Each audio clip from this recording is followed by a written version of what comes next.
I, Franklin Delano Roosevelt, do solemnly swear I will faithfully execute the office of President of the United States and will, to the best of my ability, preserve, protect, and defend the Constitution of the United States.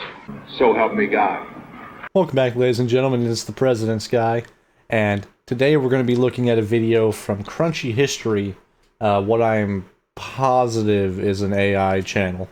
But I was watching Vlogging Through History, who I'm a big fan of, was doing a reaction to this video earlier, and I thought, you know, let me take a crack at this and kind of put some of my perspectives and opinions on it before I finish watching his, as I don't want to be influenced by his thoughts. But I thought it was interesting to see what this would constitute as a scandal. If this is what I think it is, as an AI channel, then it's probably going to be... the definition of scandal might get stretched a little bit, especially considering some of these presidents, for example, William Henry Harrison. I mean, what scandal are we going to have for him? He didn't live long enough to have one. But we'll get into this and see what we think. George Washington secretly rotated his enslaved workers out of state because Pennsylvania law granted freedom after 6 months. On Washington's birthday in 1797, his enslaved chef, Hercules, escaped. Washington searched for him for years, but never found him. Some reports say he lived freely in New York, but his exact fate remains unknown. After... That's certainly one, and you could make the slavery argument for a lot of the early presidents. So, at this point in time, the capital of the U.S., is not Washington, D.C. It's going to be moved there at some point in the future, but it's in Philadelphia for 10 years. So Washington, being the president, lives in Philadelphia. So in Pennsylvania, the law says that any slaves there for longer than 6 months would become free. So what Washington would do, he would have a group of slaves at Mount Vernon, his home in Virginia, and he'd have a group with him in Pennsylvania. And before the 6 months would be up, he would swap them out to prevent them from being freed. It is worth noting that he did free his slaves, you know, when he died, for what little bit that is worth. But in terms of Washington's presidency, he did do it while president, so I guess it counts. I wouldn't call that a presidential action per se, but I wouldn't disagree with it outright. After losing re-election, John Adams rushed to appoint judges before leaving office.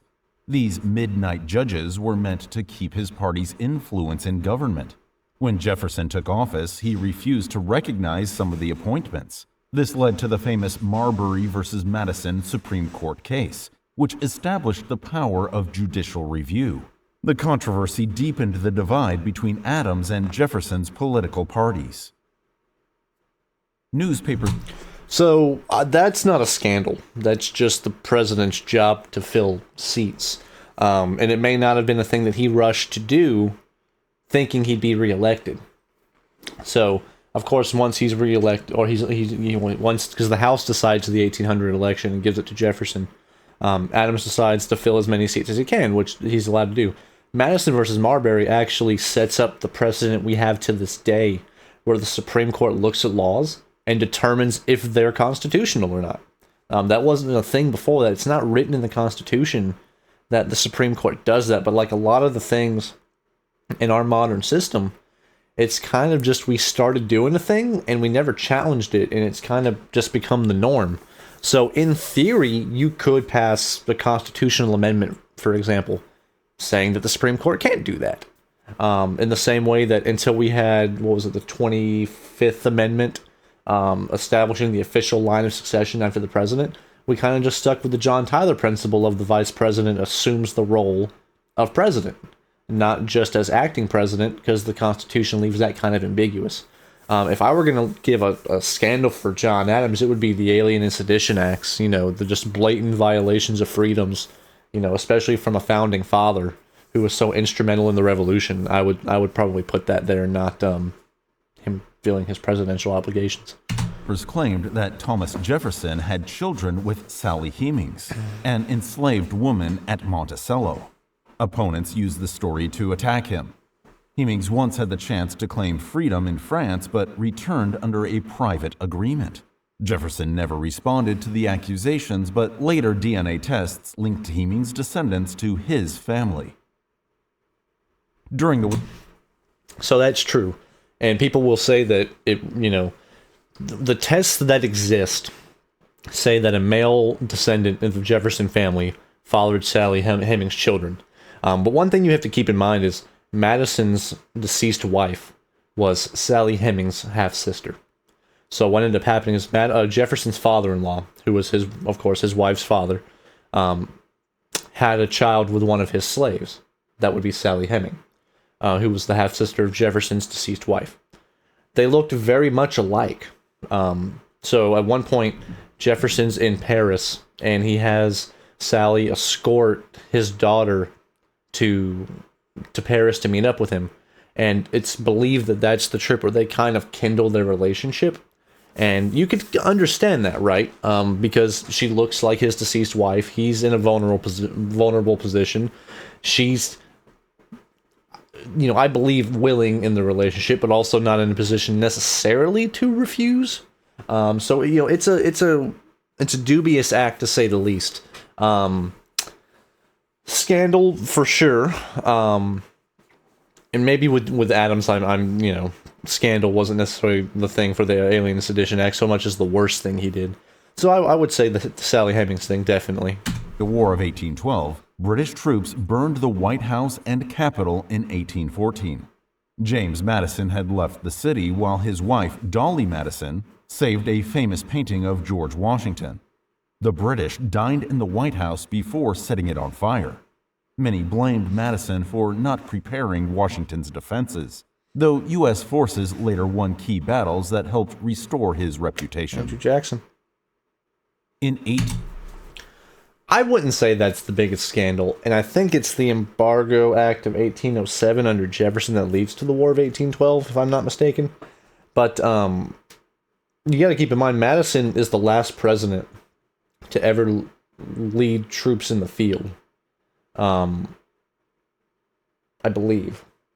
And he's out at a battle at the time that the White House is being burned.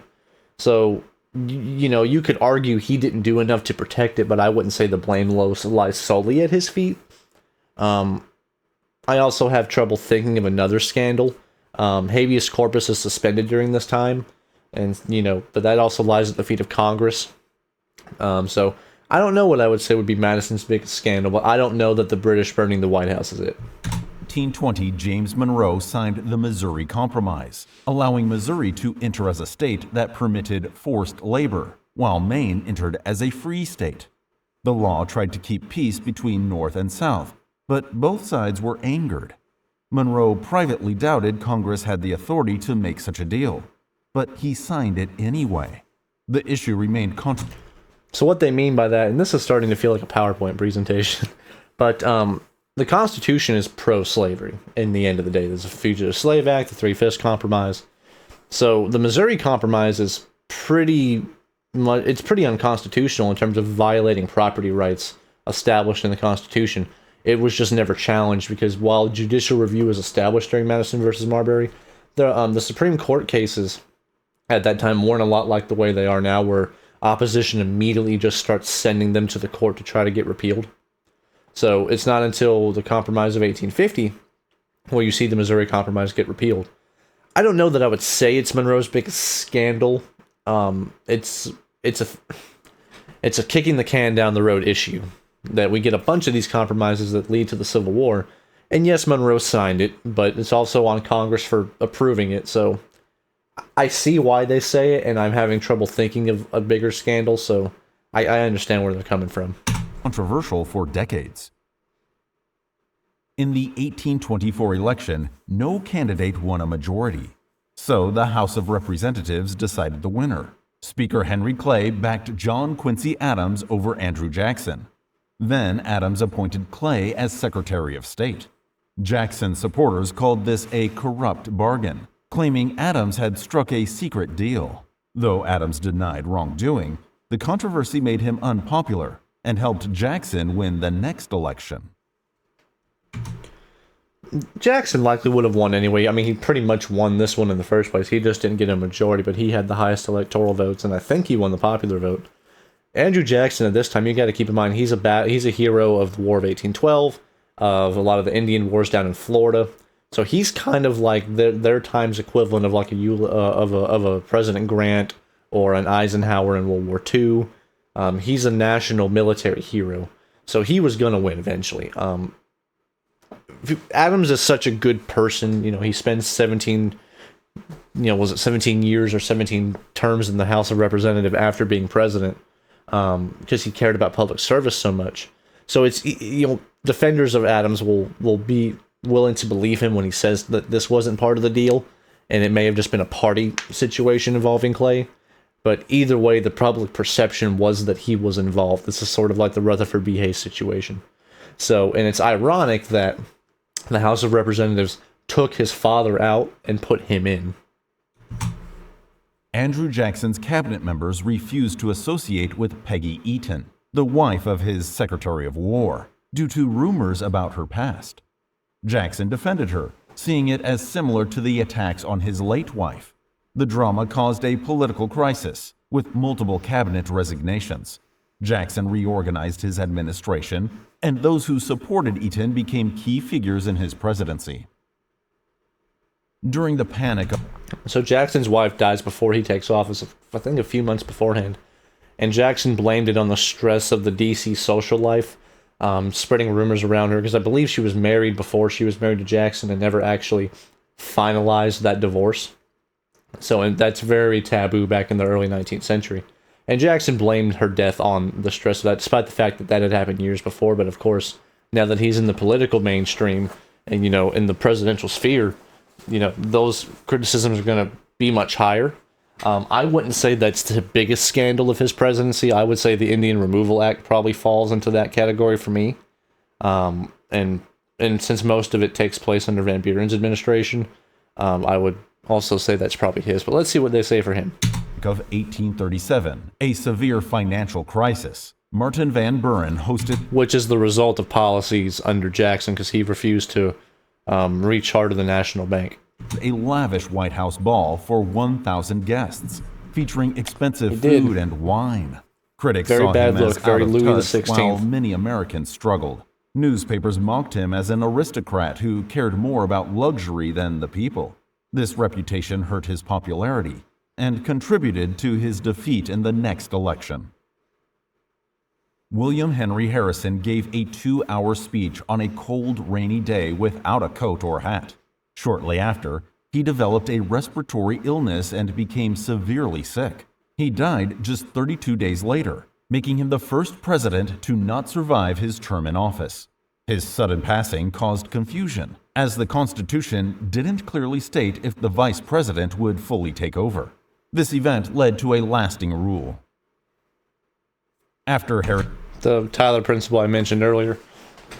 So he did not get sick and die from the speech, during his inaugural. It's easy for people to believe that, because a lot of people, and we all know, our parents told us when we were little, you go out in that snow and that cold, you're going to get sick. And that's not how disease works. Harrison likely died from the tainted D.C. water supply that probably also killed James Polk and Zachary Taylor later on. But I guess you could call that the biggest scandal, because it's really the only thing that happened during his presidency was he gave a long speech and then died. So, I guess. Harrison's passing, John Tyler became president, but his party refused to accept him as their leader. When he vetoed a bill for a national bank, most of his cabinet resigned in protest. His party... He was a Whig that went against every Whig policy. And a lot of it was just out of spite, because people called him his accidency for the way he assumed the presidency. The Whigs even expelled him while he was still in office. He later tried to annex Texas, but Congress rejected it. Which he left off... They would do under the next president. ...as a president without a party. James K. Polk wanted to expand U.S. territory and send troops to a disputed border with Mexico in 1846. A skirmish broke out, and he claimed Mexico started the war, even though some in Congress believed he provoked it on purpose. The U.S. won the war, gaining And what it comes down to in the Mexican War, Polk wanted the land. He wanted all of this. So the way they kind of got the war going is, if you look at the border of Texas here, this is the Rio Grande River. And that's where the United States wanted to recognize the border of Texas, because Texas declared its independence from Mexico and then wanted to join the U.S. So the U.S. wanted, if you see this line at the bottom, you can't see my hand here, but let's see. Down here, the Rio Grande, that's where the United States acknowledged the end of the border of Texas was, but Texas believed it was much higher, about 150 miles farther north. So the way the U.S. provoked the war, they sent troops into the disputed area, knowing that Mexico would fire upon them, and then they could get the war going. Present-day California and the Southwest. But critics accused Polk of misleading the public and starting a war for land. Which is funny. People talk about the Gulf of Tonkin, and lost causers will say that Lincoln provoked the war with, of resupplying Fort Sumter. This right here is the real Gulf of Tonkin incident. Because while, yes, it happened, it was completely set up by the United States. Polk wanted this to happen so he could annex Texas. It was on his to-do list when he ran for president. Zachary Taylor opposed expanding slavery and angered Southern politicians. In July 1850. And Polk hated him, as he saw him as competition. After eating raw fruit and iced milk, he fell sick and passed cherries. away days later. Some suspected poisoning, but no proof existed. Probably cholera. In 1991, his body was exhumed. And you can see pictures online of his skeleton.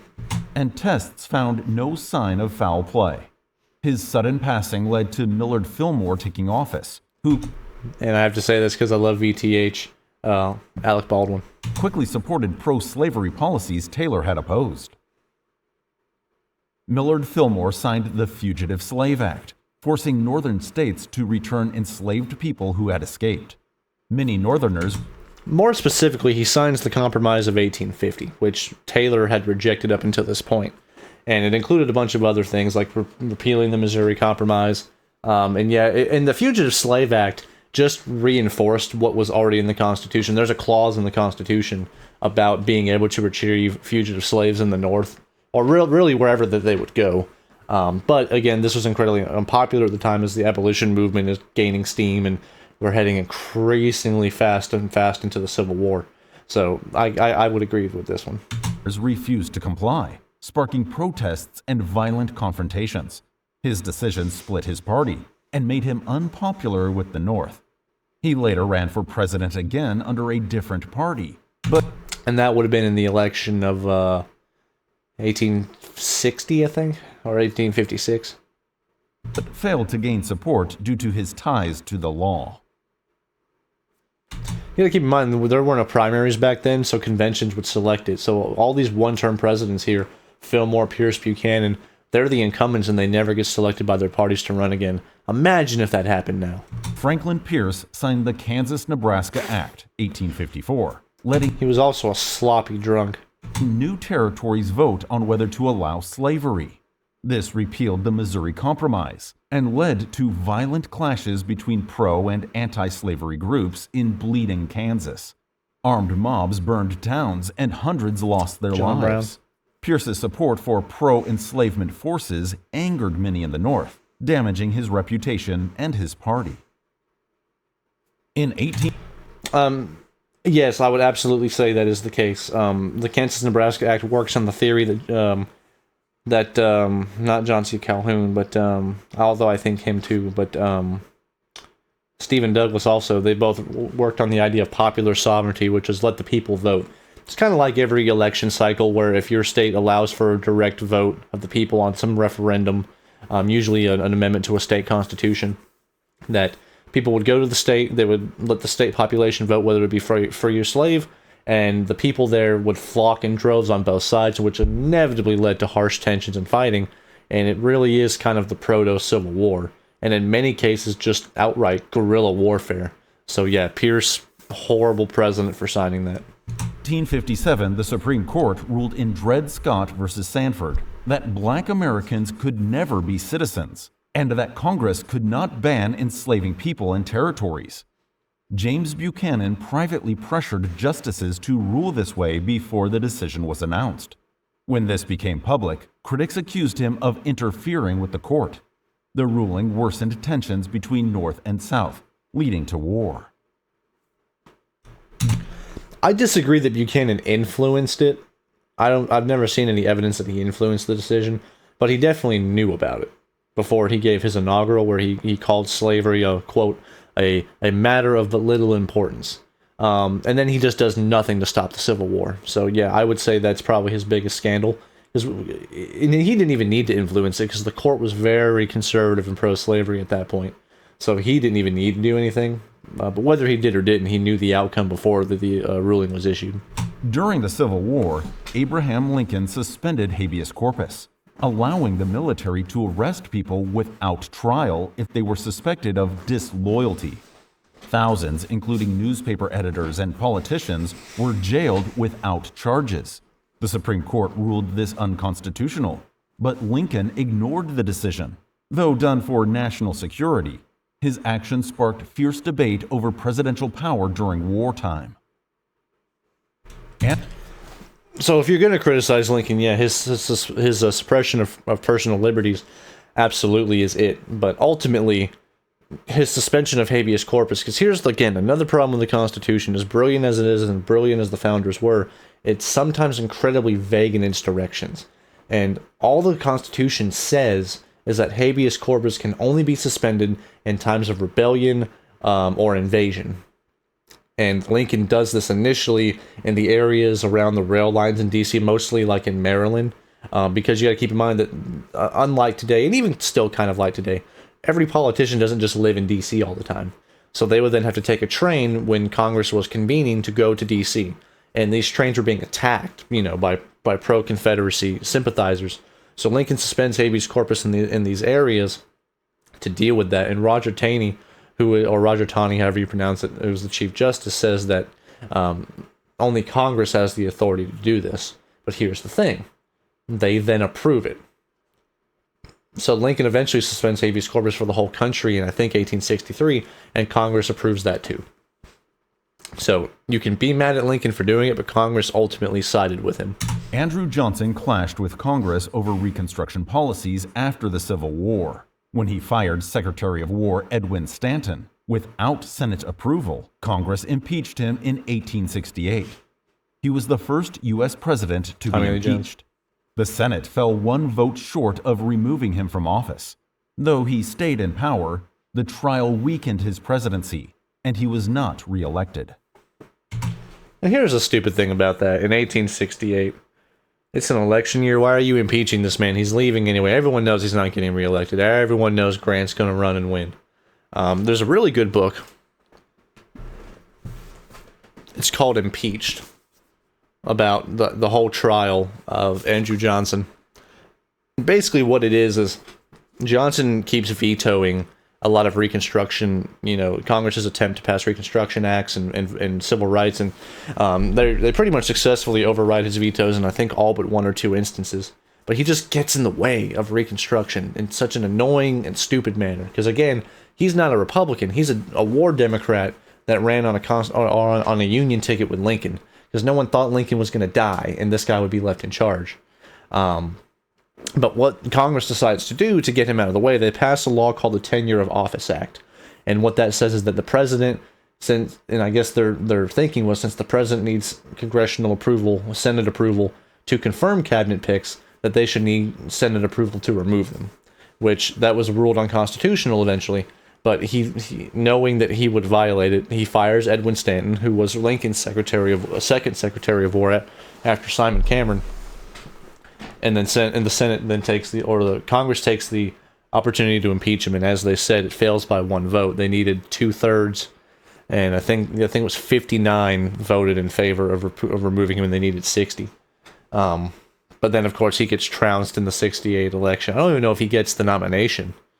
I'd have to go back and look, but Grant obviously wins in a landslide. So yeah, I would say His biggest scandal is his getting in the way of Reconstruction, not so much his impeachment, because that was just a bunch of BS to try to get him out of the way.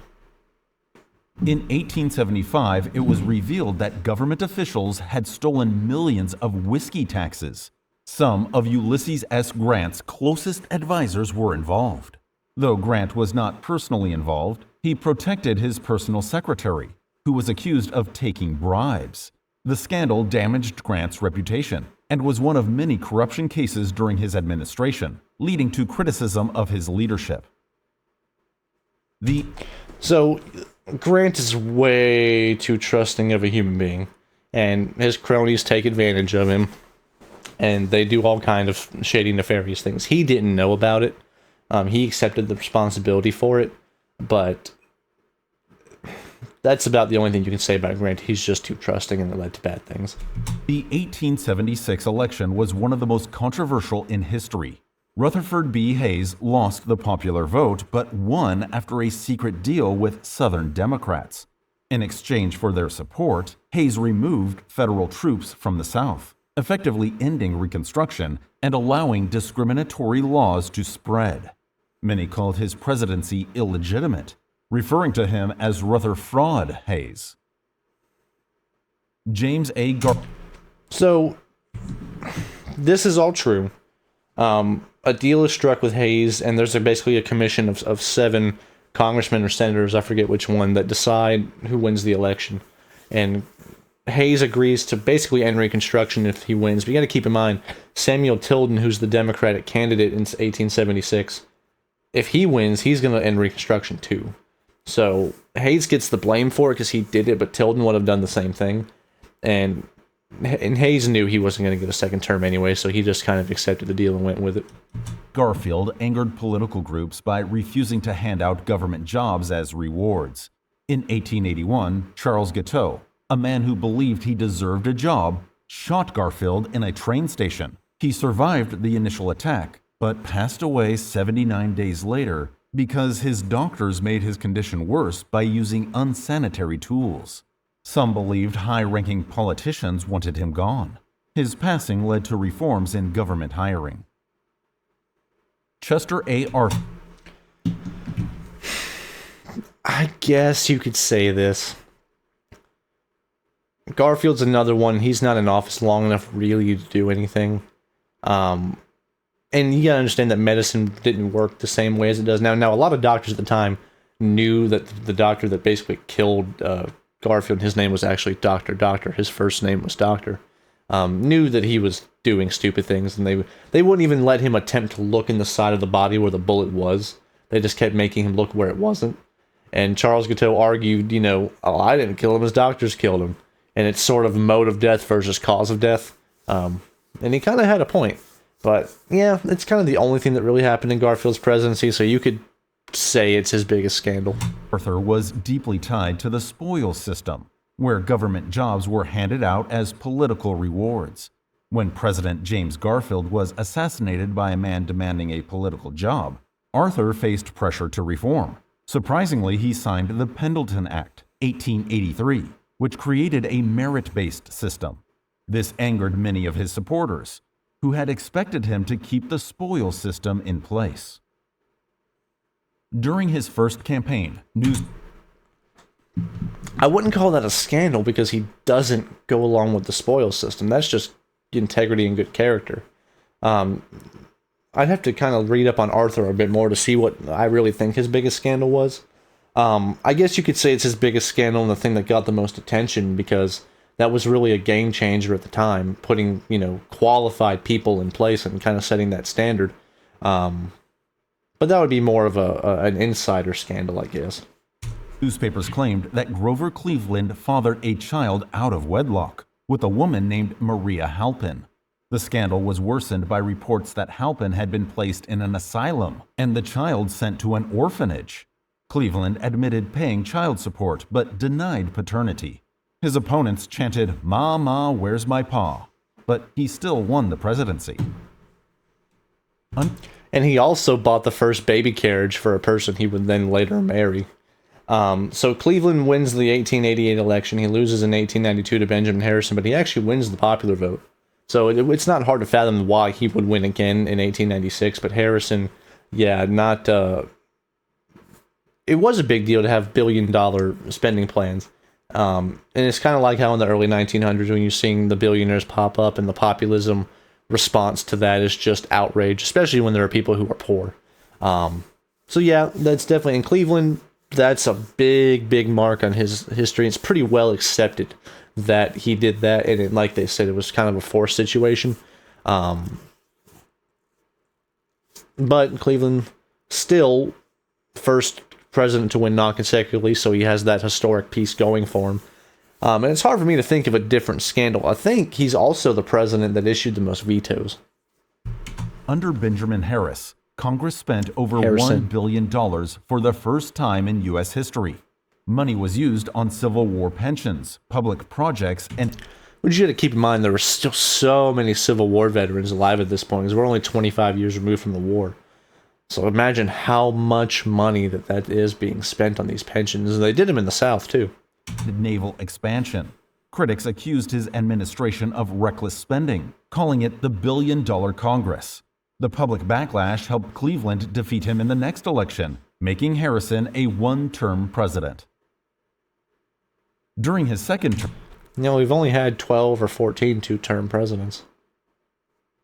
Grover Cleveland developed a cancerous tumor in his mouth. Fearing a financial panic, he secretly had surgery on a yacht in 1893. The operation removed part of his jaw and replaced it with a rubber prosthetic. His illness was kept secret for over 20 years. When rumors spread, officials lied to the press, saying he only had dental work. The truth was confirmed in 1917. And it's crazy to think how a president just having surgery would be such a big scandal, but it was. Because, you don't want the president to seem weak and incapacitated. And they actually used his mustache to kind of help,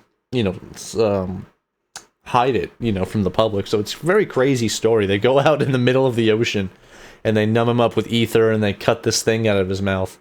And anyone who knows medicine knows that a tumor in the mouth is no bueno, and it's almost always cancer. In 1898, William McKinley went to war with Spain after the U.S. battleship Maine exploded in Havana Harbor. Probably had nothing to do with Spain. Though the cause was unclear, newspapers blamed Spain, fueling public outrage. Critics later accused McKinley of rushing into war for economic and political gain. The U.S. won and gained Puerto Rico, Guam, and the Philippines. But the war's true motivations remain debated. And a lot of indigenous peoples in these places get slaughtered, and the army just gives out medals of honor like candy. This is just blatant imperialism, but McKinley was very popular at the time because the economy did quite well under him, at least up until the end. But yeah, this is just blatant imperialism and a big stain on his legacy. But I think it sort of also gets overlooked because he got assassinated. Theodore Roosevelt wanted a canal in Panama, but Colombia refused to sell the land. In 1903, he supported a Panamanian rebellion, sending U.S. warships to help rebels declare independence. Soon after, the new government gave the U.S. rights to build the canal. Roosevelt later bragged, "I took the canal zone and let Congress debate." Critics accused him of staging a foreign coup for U.S. interests. So that's all true, and for anyone who always wants to talk about Carter giving away the canal or how Trump needs to take it back or all that, we didn't even really do that much. We helped them get independence, but really that's all we did. They paid for it, they built it, and they basically just let us have it for a while. So, we didn't have that much invested in it. We definitely got our money out of it from usage of it, and we weren't going to fight another Vietnam to get rid of it. So yeah, I'd say that's one of Teddy's biggest scandals. But it also depends on how you define scandal, because I think, he also gets shot at one point. Teddy Roosevelt was a bad dude you didn't want to mess with. But you could say the canal or any of his other imperialist things, which were pretty in par for the time. But I'd say that's probably a big scandal. William Howard Taft's Secretary of the Interior, Richard Bollinger, was accused of corruptly allowing businesses to profit from public lands. Conservationist Gifford Pinchot, a close ally of Theodore Roosevelt, publicly opposed Bollinger and was fired. The scandal split the Republican Party. Roosevelt, furious at Taft, ran against him in 1912, leading to the victory of Democrat Woodrow Wilson. So that's true. So Taft is Roosevelt's hand-picked successor. And on top of this, Taft also just didn't go along with a lot of Roosevelt's policies, and Roosevelt felt slighted about that. So he basically tells the Republicans, nominate me for the election of 1912, because if you don't, I'll run third party, I'll siphon votes away from Taft, and Wilson will win. And that's what happened. We get stuck with Woodrow Wilson because of an ego trip from Theodore Roosevelt. 1919, Woodrow Wilson suffered a massive stroke, leaving him unable to govern. His wife, Edith Wilson, secretly controlled White House decisions, screening visitors and signing documents. Many believed she acted as an unelected president for over a year. The public was never told the full truth, and Wilson remained in office until his term ended. This scandal led to new rules about presidential disability. Warren G. So that's true. He has a stroke with a little less than 2 years left in his second term. And basically what happened is people would go to the door and hand her a thing and say the president needs to sign this, and it would get signed and she'd bring it back. So basically the first female president. I would say you could also say him campaigning on us staying out of World War I and then immediately getting us into it when he's reelected is also a big scandal. His resegregation of the government and chaining a black man to his desk and having a cage built around him, screening Birth of a Nation at the White House. Even for his time, Wilson was a very racist man. So there's a lot you could poke at him, but I could see that being probably the biggest scandal. G. Harding's Secretary of the Interior, Albert Fall, took bribes from oil companies in exchange for drilling rights on government land. This became known as the Teapot Dome scandal, one of the worst corruption cases in U.S. history. Fall was convicted and jailed, the first cabinet member to face prison.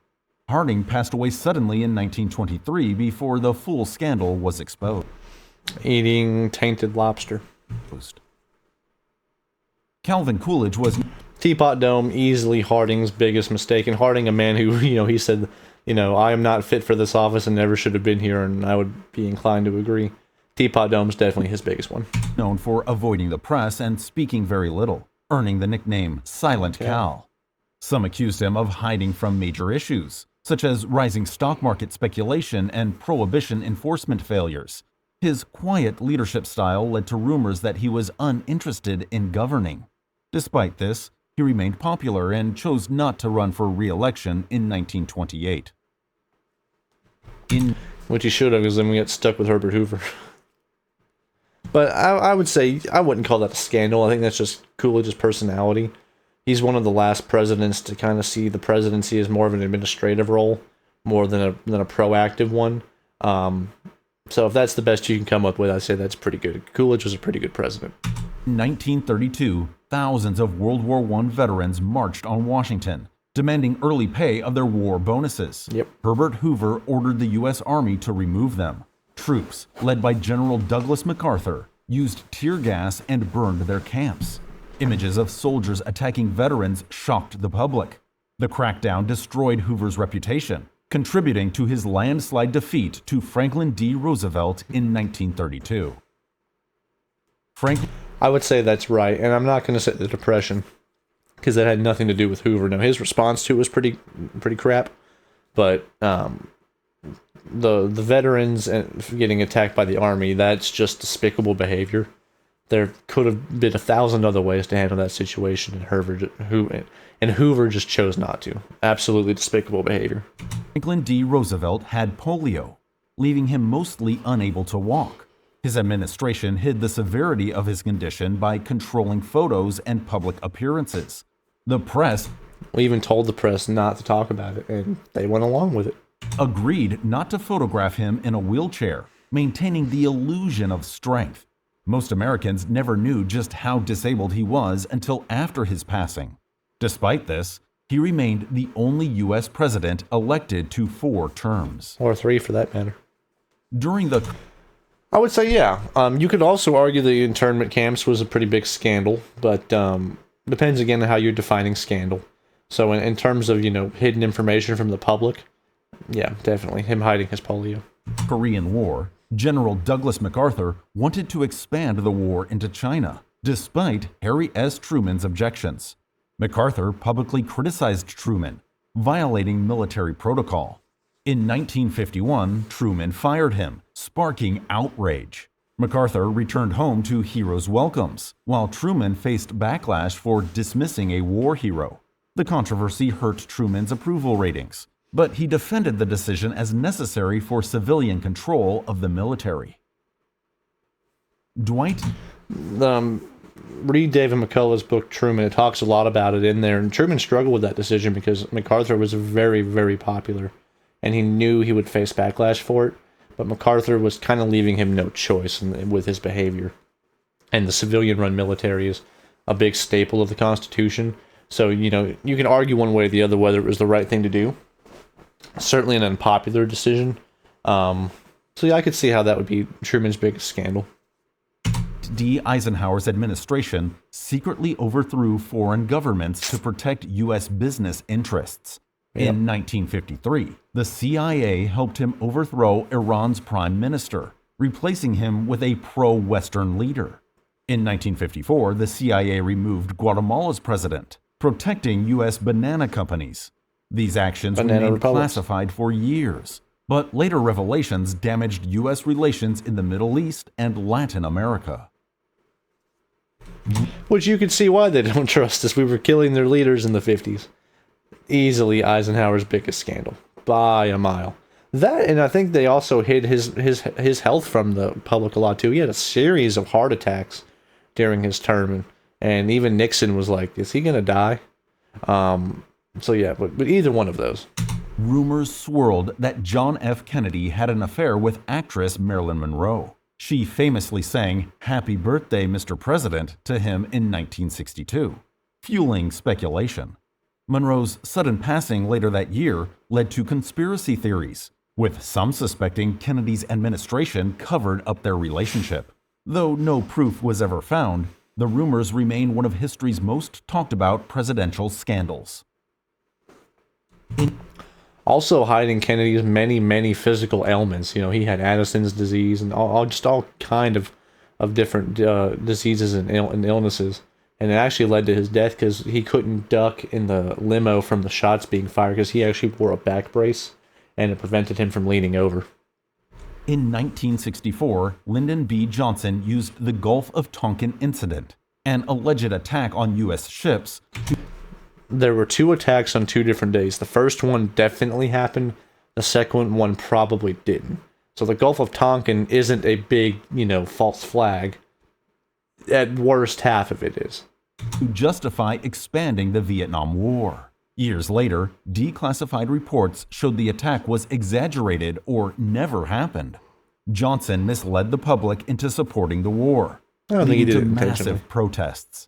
The scandal damaged trust in the government, fueling anti-war movements and eventually leading Johnson to decline re-election in 1968. And that wasn't so much a referendum on the Democrats as him, because the Democrats actually did pretty good in the 68 election outside of the presidential election, with Humphrey losing to Nixon. In 1972, burglars linked to Richard Nixon's campaign were caught spying on Democratic offices at the Watergate complex. A cover-up followed, but investigations revealed secret recordings proving Nixon's involvement. Facing impeachment, Nixon resigned in 1974, becoming the only U.S. president to do so.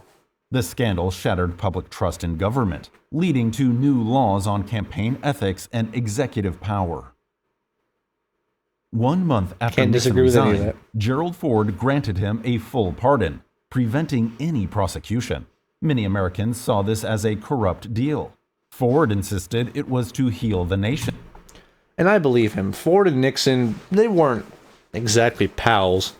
I think Ford genuinely thought it was the right thing to do, and it probably was, and it moved the country along past the Watergate fiasco and allowed us to focus on other things. I don't know that it directly led to Ford's loss to Carter in '76, but it certainly didn't help. But his approval ratings plummeted. The controversy cost him the 1976 election to Jimmy Carter, making him the only U.S. president never elected as president or vice president. He was in the House. And that also his vice president, Rockefeller. Neither one of them were elected to those positions, just appointed. 1979, Iranian revolutionaries seized 52 American hostages, demanding the U.S. return their ousted leader. Jimmy Carter failed to negotiate their release, and a rescue mission ended in disaster, with helicopters crashing in the desert. The hostages remained captive for 444 days. Carter got the call on the day of Reagan's inauguration that they were being freed. The crisis dominated the 1980 election, and Carter lost to Ronald Reagan. Hours after Reagan's inauguration, the hostages were suddenly released. In the mid-1980s, Ronald Reagan's administration illegally sold weapons to Iran, then used the money to fund rebels in Nicaragua, despite a congressional ban. When exposed, Reagan denied involvement. Because the Contras were selling cocaine. But evidence showed his administration violated U.S. law. Several officials were convicted, but Reagan's popularity helped him survive the scandal. The controversy raised questions about presidential accountability and secret government operations. And Bush, after he loses the election in '92 to Clinton, pardons the Iran-Contra officials. Although the Iran-Contra scandal began under President Reagan, its repercussions affected George H.W. Bush's presidency. As vice president, Bush was aware of the secret arms sales to Iran and the diversion of funds to Nicaraguan rebels, known as Contras. During his presidency, Bush pardoned 6 officials involved in the scandal, including former Defense Secretary Caspar Weinberger. Critics argued these pardons were an attempt to prevent further investigation into the affair, casting a shadow over Bush's commitment to transparency. In 1998, President Bill Clinton faced allegations of an inappropriate relationship with White House intern Monica Lewinsky. Initially denying the affair, Clinton later admitted to it under oath. And another stupid impeachment over nothing that has led to what's probably going to be a future full of impeachments. This led to his impeachment by the House of Representatives on charges of perjury and obstruction of justice. Although the Senate acquitted him, the scandal tarnished his presidency and sparked debates about personal misconduct and public trust. He stayed pretty popular. President George W. Bush's administration claimed that Iraq possessed weapons of mass destruction, WMDs, leading to the 2003 invasion. However, no WMDs were found, raising questions about the accuracy and manipulation of intelligence. It was blatantly BS, and a lot of people at the time knew it. Dubious at best intelligence. This is really the Gulf of Tonkin incident. Critics accused the administration of misleading the public and Congress to justify the war, resulting in prolonged conflict and significant loss of life. Between 2006 and 2011, the Bureau of Alcohol, Tobacco, Firearms, and Explosives, ATF, conducted Operation Fast and Furious, allowing firearm sales to track weapons to Mexican drug cartels. However, the ATF lost track of many weapons, some linked to crimes, including the death of a U.S. Border Patrol agent. The Barack Obama administration faced criticism for oversight failures, leading to a contempt of Congress vote against Attorney General Eric Holder for not providing related documents. Which was very partisan, but yeah, that was a bad look for the Obama administration. People will point to like the drone strikes, but really that's just the future of fighting. So I would say, yeah, that's probably Obama's biggest one. In 2019, a whistleblower alleged that President Trump pressured Ukraine's president to investigate political rival Joe Biden and his son Hunter. Accusations claimed Trump withheld military aid to Ukraine to coerce the investigation. Which is this a crime. led to his impeachment by the House on charges of abuse of power and obstruction of Congress. The Senate acquitted him, but the incident intensified political divisions and raised concerns about foreign interference in domestic politics. In 2020, I would say January 6th was worse. was worse. 4. President Joe Biden issued a broad pardon to his son, Hunter Biden, absolving him of federal crimes over an 11-year period, including foreign dealings during Biden's vice presidency. Critics argued the pardon aimed to shield the president's involvement in his family's business ventures, leading to accusations of corruption and abuse of power. The controversy drew parallels to past contentious pardons and fueled debates about presidential authority. At the time, Well, yes and no. Most of the stuff about Biden, well, Hunter specifically, was just to screw with Biden. And yeah, the gun pardon was, hypocritical, but he knew that if he didn't, Trump would never leave him alone. And you could respect a father doing that. You don't have to agree with it, but you could understand why he did it. And this is a similar reason why he pardoned a lot of other people, just so the Trump administration wouldn't harangue them for 4 years. at the time of recording this, Donald Trump's second term is still ongoing. So I'll leave it to you. What do you think his juiciest scandal is? Or The tariffs and the insider trading. So that was pretty good. I can't tell if this was an AI video or not. It almost looks like it was edited like a PowerPoint, but that was pretty interesting. I do have some original content coming out. It's just been really busy. As you can see, all the boxes behind me. Been a lot of stuff going on in the office, a lot of moving around and stuff. But it is coming, I can assure you. Let me know what you thought about that. What is your biggest scandal for each president? Put it down in the comments below. And remember, guys, never stop learning. See you next time.